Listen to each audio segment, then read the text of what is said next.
He has a funny story about what happens when you don't pay attention at Diddy issue. Tell us your story. All right. So if you ever served in the Navy, you know your first day there is just straight shenanigans. Your RDC is always going to troll you no matter what. They're going to say something stupid to make you laugh, get you in trouble, or they're going to do something really stupid to make you laugh. So the rule this day was, I don't like hearing pens click. So take a pen out of your bag right now, click it once, and then hang it from your dog tags. And that's the only pen you're going to use all day. If you click it, your pen dies. So you don't really think about this kind of shit. So when I get to where the chief and the first class are sitting waiting for me to sign off on my shit, I pulled the pen, I clicked it, and I instantly knew I fucked up. So the chief goes, "Shipmate, did you just click your pen?" "Yes, chief." "Let me have it." I hand it over. He throws it across the room into another pile of pens that had probably been sitting there for like days. So now I'm standing there with no pen. I can't get to my bag for another one. And they're like, "You're holding the line up. Get a pen from your shipmate behind you." So I go grab the pen and almost did it again. But I signed it. I handed the pen back. But like, yo, there was like a stack of pens in the corner. And they were playing the Jaws music the whole night. Just messing with people. What's up, YouTube? My name is Vic, and welcome aboard to Navy Vet Reacts. Today we're going to pick up where I left off with the last video, and we're going to continue with reacting to the U.S. Navy basic training video. As promised, I did add the story my brother shared about his Diddy issue and the pen clickly. I always thought that was a funny story. So something happened with when I recorded it previously, and the file got corrupted. So I wanted to add it into this video in the beginning, so you guys did get that story. So I'm not going to talk too much. I just want to get right into this reaction. So let's do this. Let's get into this. Now you want to fix it. Maybe had you just done the right thing the first time, you wouldn't be in this situation. Because again, when you do get to the fleet, we want to make sure that you fight and you don't fold. It's nothing like boot camp. It's nothing like Navy boot camp. You are joining the United States Navy. I expected it to be hard. No. I'm not a sir! No, chief. I'm not a chief! No, sir! No, very officer! I told them all the time. Know your ranks before you go in there. I mean, you're going to panic and you're going to call somebody by the wrong rank. You're going to pay for that, though. But yeah, know your ranks before you go there. You're going to be nervous as hell, so you're going to screw up. But, you know, prepare yourself. That's all I'm saying. This is more your Navy than it is mine. You know, years from now, I'm going to retire and you're going to take over my spot. And I let them know that I want to make sure I can tell my wife and kid that we're safe at night, because there's tough people in the Navy, and I know for sure because I put them in. Where we're going to be going down the speedway, College Falls from the left. Means the left rank is going to take off first. Everybody will go down the speedway in a single file line. So on. Do you understand that? Yes. You have to get a little louder than that for me. Yes. All right, so College Falls from the left. Last recruit, sound off. Last recruit, fall out. Stand by. From there, once we receive them, we put them in divisions. So we assign them to the divisions as we need them, and then around 03:30 in the morning, once everybody goes through that entire process, then the in-processing barracks team picks them up and takes them to chow, and from there, you know, later on a few hours from there, they'll meet their recruit division. Hey! Get out! Hey! Get in there. Good job. All right, get behind the chair. Put the chair all the way up. That right here. Two per bunk. Let's go, hurry up. 2 per bunk. That's actually a lot nicer than the barracks we had when I went through basic in summer of 2000. We were still stacked too high. It looks like that's what they have there. But they have actual coffin racks. Coffin racks are what you actually see when you get to the ship. We had just old school bunk beds with a mattress over a spring, and then we had like a stand-up locker. And that locker had like some openings where you store like your shirts and your underwear and all that stuff. And then there was like a drawer that had a lock, and in that lock drawer, that's where you kept like your wallet and things that you wanted to keep safe, like a watch. You were allowed to keep a watch, but you couldn't wear it. Only certain recruits within the division were allowed to wear a watch. If you didn't have one of those jobs, you had to like keep it locked away. So it's cool that they did that. So you're gonna get an idea of what you're gonna see when you get out to the fleet. You're not gonna have a lot of space. So that's something it may be a shock to a lot of you.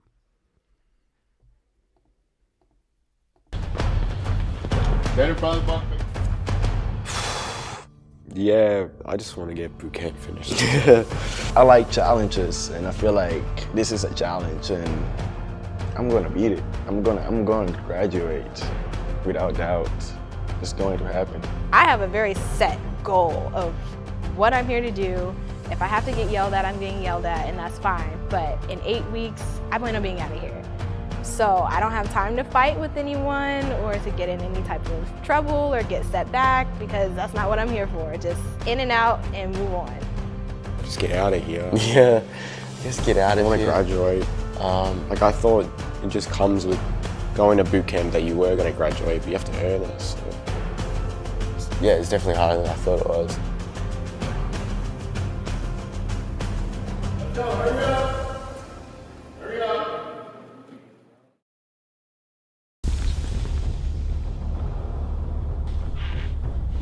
Sit up straight, eyes on me. I'm Petty Officer Sperry. I will be your lead RDC. Petty Officer 10 will be your second RDC. Petty Officer Gonzalez will be your third RDC. Together, we have 8 weeks to transform you into United States sailors. You are no longer a civilian.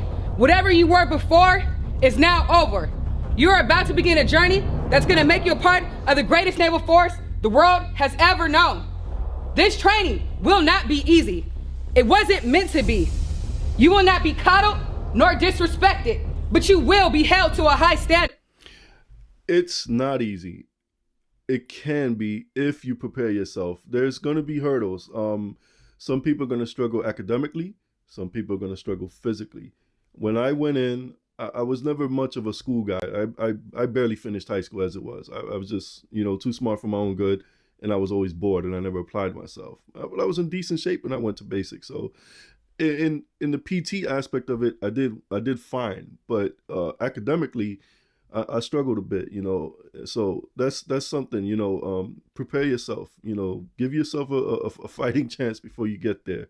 Do some laps around the track, do some push-ups, do some sit-ups, and just, if you struggle, if you're the type to struggle academically, learn how to study, learn how to read and comprehend, because that's going to be very important. You're going to take a lot of written exams in basic training also. It's not just physical, there's a lot of academics involved with it also. So it's made to be passed, but it's not entirely easy. You have to earn it. It's not going to be given to you. Our job as your RDCs is to turn you into basically trained sailors. Your job as recruits is to do what you're told and give us 100% motivation. You'll all be treated the same, no matter your sex, cultural background, religion, or sexual orientation. There are no individuals in the military. We're many, but we operate as one unit. For this team to be successful, you have to work together. If you fail, the team fails. Get on your feet. Get up. Let's go. Let's go. My name is Petty Officer Sperry. I'm a recruit division commander at Recruit Training Command. All divisions start off basically the same. They're very scared. They don't know what they're supposed to expect during their 8-week training. Turn your head. It's easy. Say your number. 51, 52, 53. No. As you were. Stop. Pay attention to what Turn your head and say your number. 59, 60, 61. As you were. 63. Wait Pay attention. for the person in front of you to turn their freaking head so you can say your number, and then you go. Yeah, that's one thing also. Just because you get your division, that you're not just going to train within your division. You're always going to have a sister division. I was in division 376 when I went through basic. 375 was our sister division, and we did a lot of things together. A lot of PT sessions. We would go to a lot of classes together. We got beat downs together, and beat downs are when the whole company is just not performing well, or maybe one individual did something that was just really out of line. A beat down is basically like punishment. They may take you out to the grinder, if they even have grinders in RTC now. I don't know what the buildings actually look like, but what the grinder was like it was like a courtyard within the barracks, and we called it the grinder because they would take you in there and they would PT you to death, basically. 8-count bodybuilders, push-ups, sit-ups, jumping jacks, all kinds of stuff. Sharks. That was annoying as hell. But yeah, you're not just going to be training with your division. After them, do you understand? I'm Chief Petty Officer Stegall. I'm a recruit division commander here at Recruit Training Command Great Lakes. Processing days, that's where you're issued all your initial issue, DITY issue. They have their basic medical indoctrination, so they get a series of shots. So during that week, you get a lot of shots. You get If you're an anti-vaccine person, yeah, good luck with that. That what they're going through right there, it's like an assembly line. You're gonna get in a straight line. You're gonna walk down, and you're gonna be getting stuck with needles in both arms, all kinds of shots, man. The only one that I couldn't get is the penicillin shot. I'm allergic, so I had to get pills instead. But the guys that could get it, man, they said that was the most painful one. It was like they said it had like the consistency of peanut butter, and they shoot it in your ass, in one of your cheeks. So I was happy I couldn't do that one. But keep that in mind. Of everything you need to continue the rest of your training. The shots were not fun. Age averages 21. Do that. Go. We got dental work done, which we just finished today. It was a long process. Everything that you do is with a purpose, and you do it to the best of your ability. We want to give them a shock, and we let them know that, you haven't even started training yet. You haven't even begun to experience exactly what we're about to subject you to. And then you start teaching them the very basics: how to stand at attention, how to salute, how to do facing movements, left face, right face, about face. Learning how to fold things, learning how to do things correctly. I gave you 15 minutes to shave and brush your teeth. We are going on 25 minutes. This is unset. Let's go! The first few days of boot camp, that's when recruits don't really know what to expect. So when you start yelling at them. You understand? Yes, Petty Officer. You're here to get better, not to stand freaking lazy. You understand? Yes, Petty Officer. And don't stand like that. I shouldn't be repeating myself when I already trained. Some people really have a negative effect to that, and they don't like being talked to like that. And then some of them understand the process and understand that that's us being on them 100% all the time is what's going to make them a better sailor in the end. I don't, everything they do, I don't take it personal, because I realize they are training me to be a sailor. It's a lot of tough love, and it's like I know that they want us to succeed again. I know that they want us to do well. They've all been through this themselves. They have gone through a lot of training themselves to be RDCs. So trying to just remember that and give them that equal amount of... That's true. To be an RDC, once you get orders to be a RDC, you basically redo basic training. So these guys, they're kind of fresh out of basic in a sense, because that's what the school to be an RDC is. You'll see these guys or girls at Great Lakes. You'll see them with a blue rope on their arm. Those are RDCs in training. The red ropes, those are your RDCs. Respect really helps me get through it. They've been good. Like they only really again, if you're doing the right thing, they're not going to be yelling at you. 54, 55, 56, 57, 58, 59. Then why are you here? You're 2-3-0. Get across and bring it home. All right. 68. We have to yell at them a lot and get them to understand that we need them not just to react to what we're saying, but to react fast. We're going to make it uncomfortable for them. We're going to make it so that they are able to, one, have confidence in themselves and their abilities, but also be able to deal with the stress. And so that's why we create a stressful environment. That's why we keep the temp up. What did your RDCs tell you about failure? If you fail, who fails? The whole team. Your initial PFA is tomorrow. You need to understand that if you fail, you will get set back.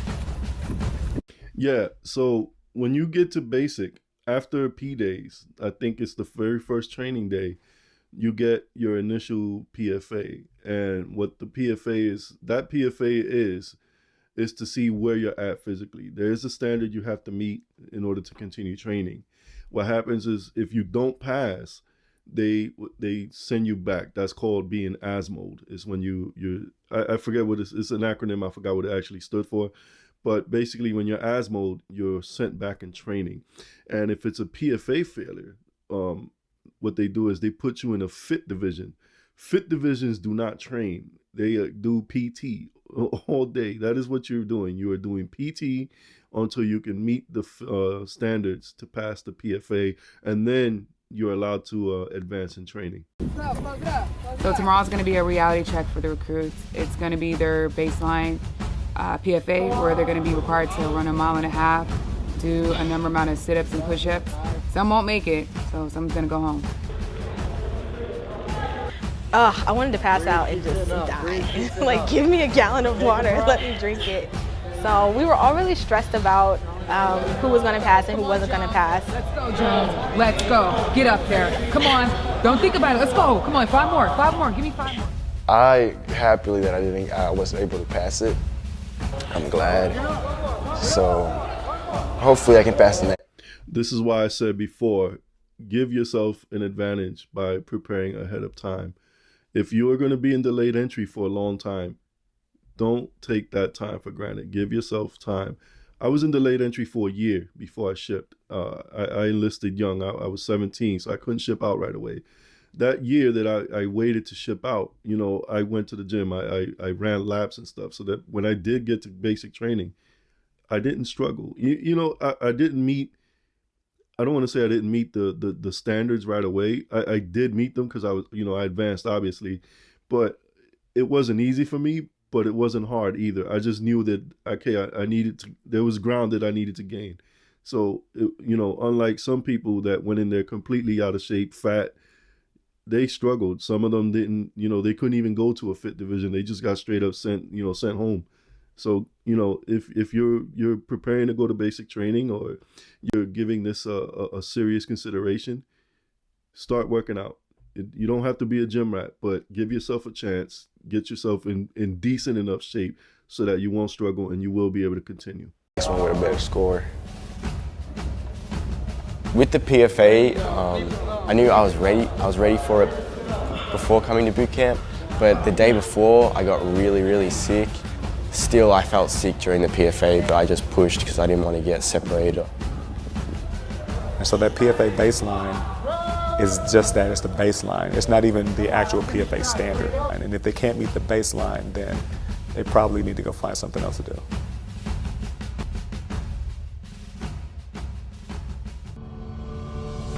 I don't give a crap if you're tired, if you think the sea bag's too heavy.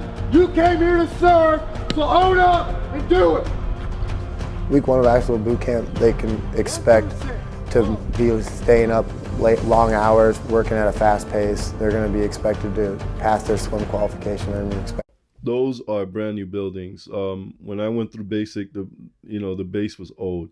The barracks that you stay in are called ships. Mine was ship 13, which is all the way at the end of the base. These ships look brand new.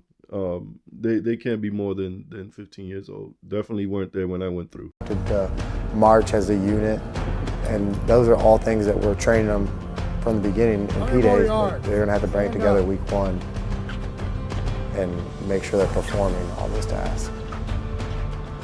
So in P-Days, we are loud and we are aggressive with them, but we are instructors at first. We're teaching them everything, and we take our time, because come week 1, then it's not, we don't have time to train every little thing over and over again. They need to learn it. So when we're telling them at first they need to pick stuff up and this is how it has to be done, come week 1, we expect that to happen. So when they start failing during week 1, then they're actually held accountable for their actions. Anything that you were before you came here, you wave goodbye to that. That's gone. Because as long as people in this world want to take your life because of where you live, because of where you breathe, you must be ready. What he's saying is true, guys. Don't take it for granted that you're joining the Navy, and don't think that you'll never be in harm's way. I was an AO, I was an aviation guy, but on my 3rd deployment, I was attached to NSWU-3 out of Bahrain. I found myself on the ground doing convoys because I had certain qualifications and I was, augmented to that command from my command to go handle ammunition. So don't take it for granted. Don't think that because you're in the Navy that you won't be in harm's way. The Navy is, the military today doesn't fight the same way they did 30 years ago. It's more integrated now. So, what he's saying, it holds a lot of value. And if you're not ready, we don't need you.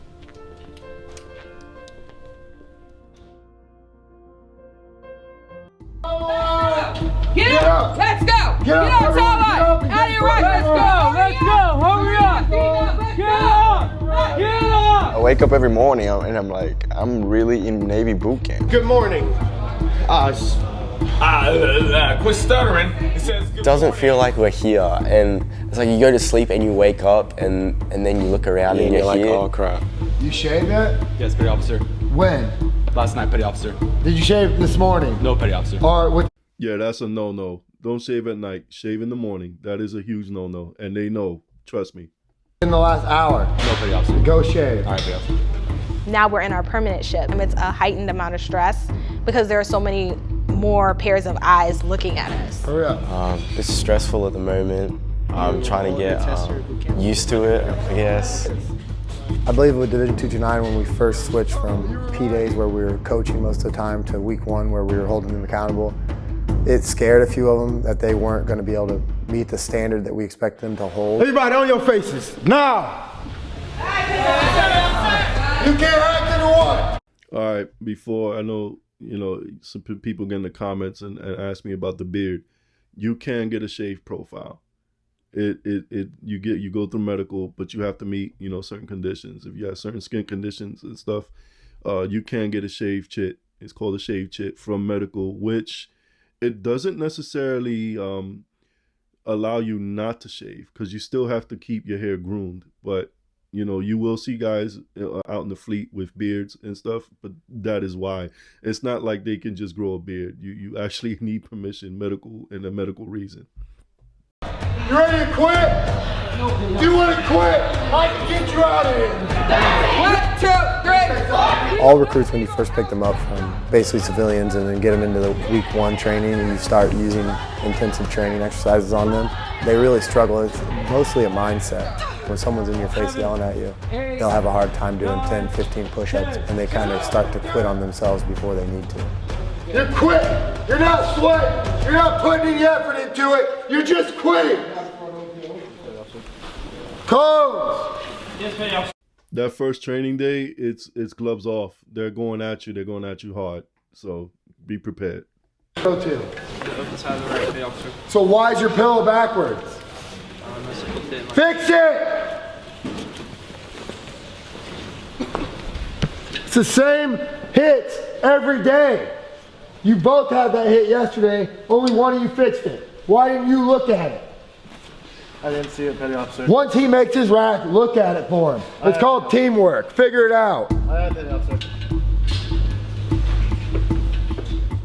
That's been the most challenging part, is just getting along with everyone and trying to work together and putting all differences aside and understanding that we have one goal to accomplish. So some people have adjusted to that better than others. 5, 6, 7, 8, 9, 10. Up, down, up. 30. Up, down, up. 31. Up, down, up. 32. Up, down, up. 33. So that IT session was to show them after taps they're not allowed to argue with each other, and they have to just handle things internally as a division. I could tell that he's the hard ass RDC. I could tell by his pin that he's a CB.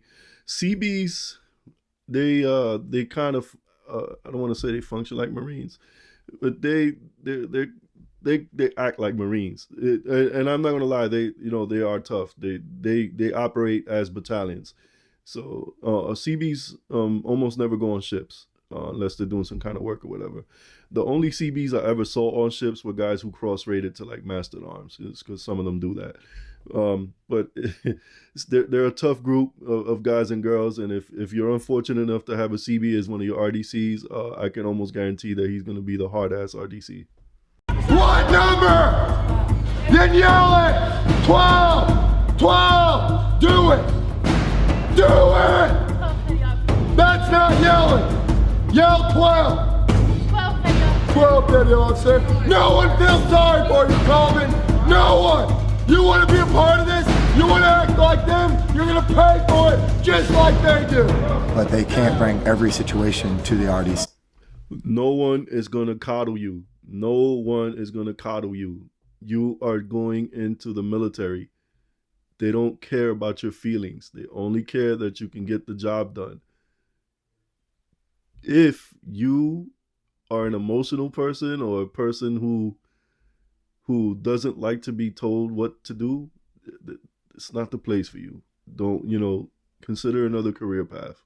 And also, they can't argue with each other like they're still in high school. They need to realize that they're grown women and across the hall men, and they need to handle it amongst one another. I don't want to hear one recruit knocking on my door telling me, see me recruit so-and-so did this. Handle it amongst yourselves, like grown women. You understand? When you come to boot camp, it's not just about me as an individual, it's about us as a team. They're not sure who's going to step up and take leadership positions, who's going to help support those leaders. So it's just a forming stage at the very beginning of boot camp where they learn how to come together and work together. 1400, head on spot, same time entry, forward hold on spot.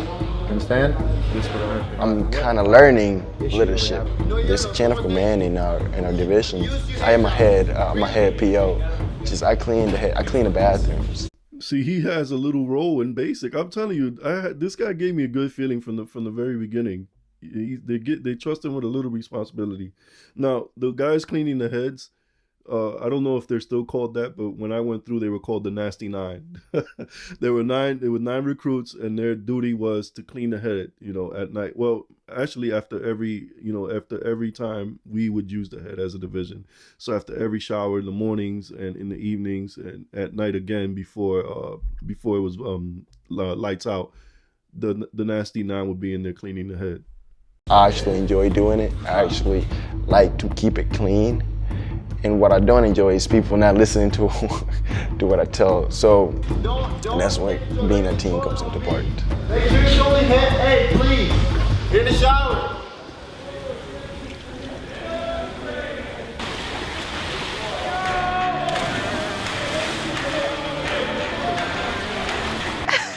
I barely passed the swim. So this is a baseline swim test to just make sure that they have the basic skills required to survive if they were to find themselves in the ocean. So we walk in and I see the platform and I was like, okay, 10 feet is not that bad. And then you get up there and you look down and I'm like, whoa, that's 10 feet. And he says, okay. When you get up on that ladder and you look down, first of all, don't look down because you're going to panic if you're afraid of heights like I am. If you panic up there, expect a hand in your back pushing you off that platform. That's what happened to me. I'm afraid of heights. When I got up to the top of the ladder, my dumb ass, I looked down. I panicked, and next thing, I felt a hand push me off the platform, and it was one of the instructors. Most of those guys that are in the pool, they're like Navy divers and whatnot. So that's what they do all day. They're in the pool, you know. So don't you don't want to panic up there, because you will get pushed off, and that you're just gonna come down bad, and it's gonna be a bad day. Then I kind of hesitated, and before I knew it, I was over the edge. So once I finally got out of the pool and made my swim, I was like, okay, great. The worst part is over. And then we go to the other side and we have to jump off again. And I was like, man, why didn't they tell us this before we joined? I would have reconsidered that. But I passed. But he did inform me that I need to take swim lessons. It doesn't look as high as it is, and it's not the fact that you're like, I'm afraid of heights, but it's the feeling. Yeah, it's the feeling your stomach gets when you drop. You have to hold on to the inflatable boat, and everybody has to get in it one by one, and the water was really cold. But it was quick, it was fast, and I really enjoyed jumping off the tower. Yeah, that was not fun. I did not enjoy that. Other people said that they loved it. I hope I don't go overboard.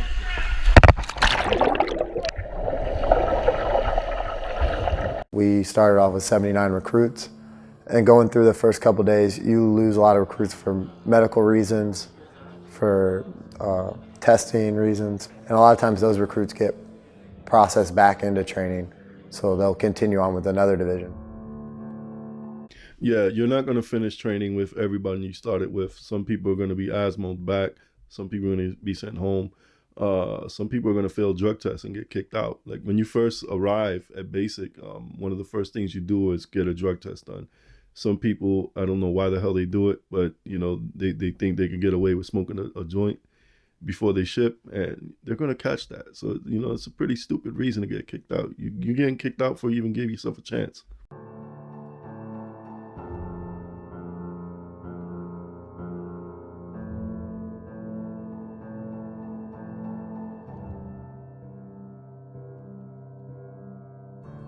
Boot camp's very challenging. We push the recruits to their limit and beyond what they think their limit is, because when they're here at boot camp, if we can push them and make them feel uncomfortable, but they keep succeeding and keep going through the mission, then those are going to be the sailors that are out there in the fleet ready to serve once they do graduate here.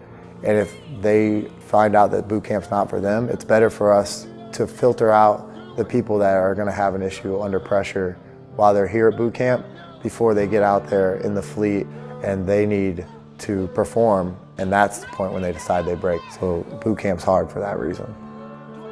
Even though I've only been in boot camp for a week and some change, I can see things turning, and I see goals that I can set for myself. It makes me a lot more sure of the decision that I made. I knew deep down inside I really, really, really wanted to be in the service. So it made me a lot more sure and a lot more confident that this was the best decision that I could have made for myself. Whenever I was back at home, I used to judge myself a lot. I used to think, I'm not doing this right. What am I doing wrong in my life? And I don't have that feeling anymore. I'm satisfied with what I'm going to. I'm really satisfied. Yesterday was our first day wearing the actual uniform. So when we got them and I see that my name is on my right and it says U.S. Navy on the left, I'm just like, wow, like I get to wear this uniform. This is so cool. It's mind-blowing, and it's like, wow, my name is on here and it says U.S. Navy. Like I'm doing this. I'm doing it. I'm doing it. It's happening. I'm so excited for graduation. I'm ready for it, and I'm excited for my family to see me in my uniform and for me to just get out of here. I mean, that's my number one inspiration to get through this, is seeing how my parents are going to react to it, how they're going to feel, how they're going to see what I change. It's making them proud. Can't wait for graduation for one reason, and I feel like it's too long, it's so long away, but it's just knowing that I will make them proud.